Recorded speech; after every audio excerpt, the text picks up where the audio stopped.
ሰላም ናይ ዝፋኒቶ ተኸታተልቲ ከመይ ኣለኹም? ኣብዚ ዘለኹሞ ሰላማዊ ኣምላክ ይብዛሓልኩም ሰላም ክትኮኑ እንዳተመነኹ ንሎማዓንቲ ኸ ካልኣይ ክፋል ምስ ክብርቲ ሓፍትና ፅላላ ብሕቶን መልስን መፂናኩም ኣለና ምሳና ክትከታተሉ ብትሕትና ንላቦ ናብ ከብለኩም ምሳና ፅንሑ ኣቀዲመ ክብርቲ ሓፍትና ፅላላ ናብ ዝፋኒቶ ቻነል እንኳዕ ሰላም መጻኽ እንዳበልኩ ናይ ሎማዓንቲ ሕቶና ዝኸውን ጥቕሲ ካብ መጽሓፍ ቅዱስ እዩ ቀዳማይ ሕቶኻ ካብ ሽሕ መዓልቲ ኣብ ካልእ ሓንቲ መዓልቲ ኣብ ቤተ መቕደስካ መዓል ይሕሸኒ ስለዚ ኣብ ኣብያተ ሓጥኣን ከም ምንባርሲ ኣብ ቤተ ኣምላኽ ሓላዊ ደገ ምዃን ይሕሸኒ ዝብል ሃይለ ቃል ኣበይ ንረኽቦ? ቃል ሕይወት ይስማዕና መልሲ መዝመረ ዳዊት 84 ፈቅዲ 10 ቃል ሕይወት ይስማዕና ምሉእ መልሲ ተመሊሱ ብሓቂ ኣብ ቤተ ኣምላኽ ምህላው ኣብ ቤተ ኣምላኽ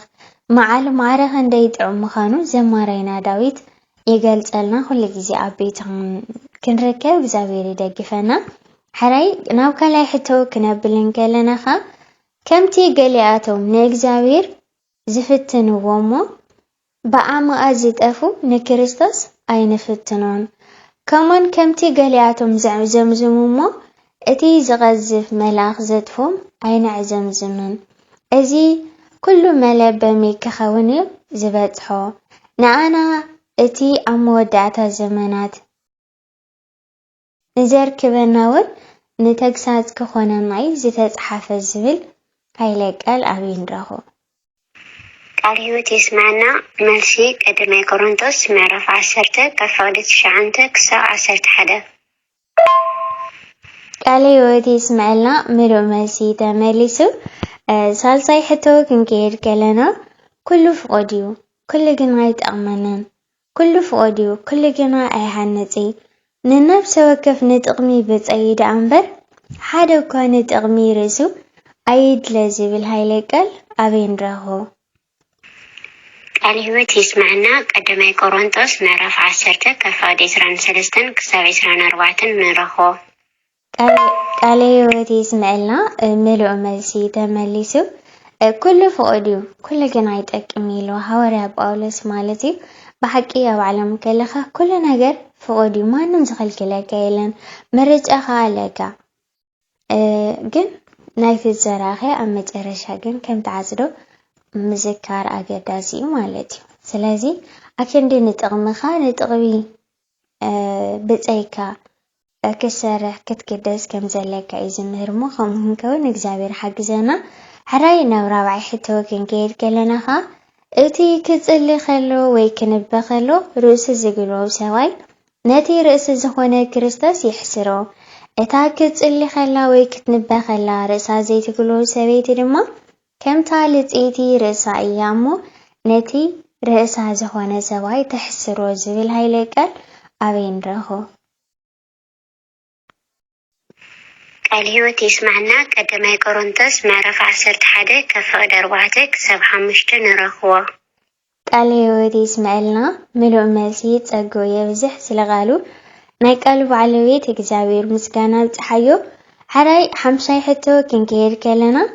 እስኪ ባዕልኻትኩም ፍረዱ ሰበይቲ ርእሳ ከይተጎልበበት ናብ ኣምላክ ክትፅሊ ዶ ይግባኣ ወይሲ ሰብኣይ ፀጉሩ እንተኣንውሐ ሓሳሪ ምዃኑ እቲ ባህሪ ባዕሉ ዶ ኣይምህረኩምን እዩ ዝብል ሃይለ ቃል ኣበይ ንረኽቦ?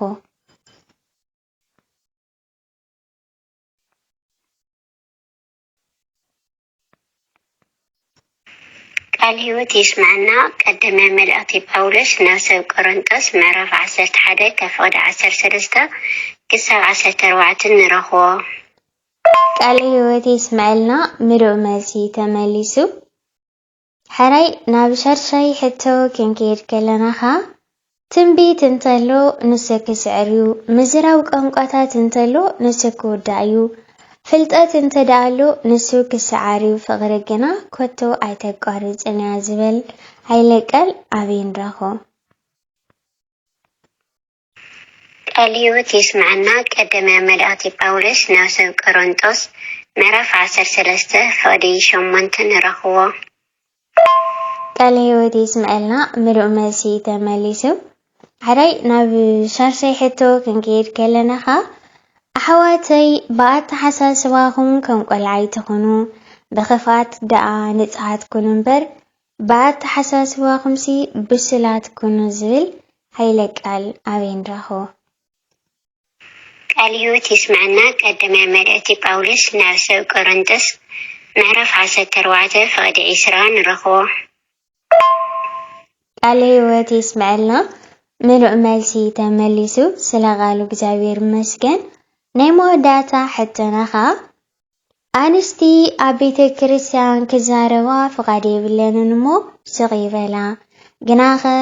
ከምቲ ሕጊ ሙሴ ዝበሎ የተኣዘዛ ገለ ክምህራ እንተ ደለያኻ ኣብ ቤተን ንሰውእተን ይሕተታ ክመሃራ እንተ ደለያኻ ኣብ ቤተን ንሰውእተን ይሕተታ ከመይ ንሰበይቲ ኣብ ቤተ ክርስቲያን ምዝራብ ነውሪ እዩ ኣይተፈቐደላን ዝብል ሃይለ ቃል ኣበይ ንረኽቦ? ቃል ህይወት ይስምዐና ቀዳማይ መልእክቲ ጳውሎስ ናብ ሰብ ቆሮንቶስ ምዕራፍ 14 ካብ ፈቅዲ 34 ክሳብ 35 ንረኽቦ። ቃል ህይወት ይስምዐልና ፀግኡ የብዝሕ ምሉእ መልሲ ተመሊሱ ስለ ቃሉ ናይ ቃሉ ባለቤት እግዚአብሔር ኣምላኽና ክብሪ ምስጋና ይብፅሓዮ። ሓራይ እምበር ናይ ዝፋኔቶ ብተኸታተልቲ ሎማዓንቲ ሒዝናልኩም ዝመፃና ሕቶን መልስን ካብ መፅሓፍ ቅዱስ ዝመስል ነይሩ። ኣብ መዓልታዊ ህይወትና ሓንቲ ቅዱስ ቃል ክነስተንትን ከለና ዓብይ ፀጋ እዩ እሞ ኩሉ ግዜ ኣብ ህይወትና ዝጠቕመና ዘድሕነና ተስፋ ዝህበና ዘፃናነና ቃል መጽሐፍ ቅዱስ ስለዚ ቃላት እግዚአብሔር ኣምላክ ከም ተዘማራይ ዳዊት ንዓኻ መንታ ከይብድል ንቓልካ ኣብ ልቢ ያዕቆርኮ ከም ዝበለ ቃሉ ኣብ ልብና ያዕቆረልና።